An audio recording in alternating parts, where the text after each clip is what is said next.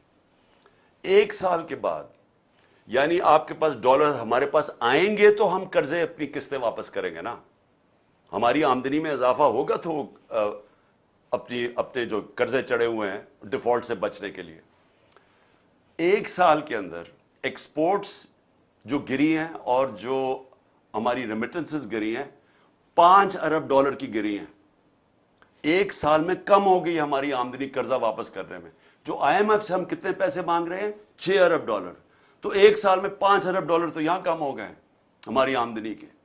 تو پہلے آمدنی بھی کم ہو گئی ہے, ہماری انڈسٹری آدھی بند ہو چکی ہے. اس وقت حالات یہ ہیں کہ جو ہمارا ریونیو, جو ہم نے ریکارڈ پیسے اکٹھے کیے تھے ٹیکس میں, پچھلے مہینے 100 ارب روپیہ ٹیکس کم اکٹھا ہوا ہے, یعنی آمدنی بھی گر رہی ہے, یعنی ملک کو چلانے کے لیے بھی آمدنی گر رہی ہے. جو باہر سے ہمارے ڈالرز آتے تھے وہ بھی 5 ارب ڈالر ایک سال میں کم ہو گئے. اور آگے گیم پلان کیا ہے؟ میں پھر سے پوچھتا ہوں کہ مجھے اگر یہی کوئی بتا دے, اگر یہ کہنا جی کہ ہم اس لیے اکتوبر کے لیے تک انتظار کرنا چاہتے ہیں الیکشنز کا کیونکہ اکتوبر تک ہمارا یہ پلان ہے, اس سے ملک بہتر ہو جائے گا, میں یہ بھی اس کے لیے بھی ماننے کے لیے تیار ہوں. ان کے پاس تو کوئی پلان ہی نہیں ہے اکتوبر کے لیے. پلان کیا ہے؟ پلان یہ ہے کہ اس کو عمران خان کو جیل میں ڈالو یا اس کو قتل کرو, راستے سے ہٹاؤ. یہ لنڈن پلان ہے, نواز شریف کے ساتھ جو پلان بنا ہوا ہے.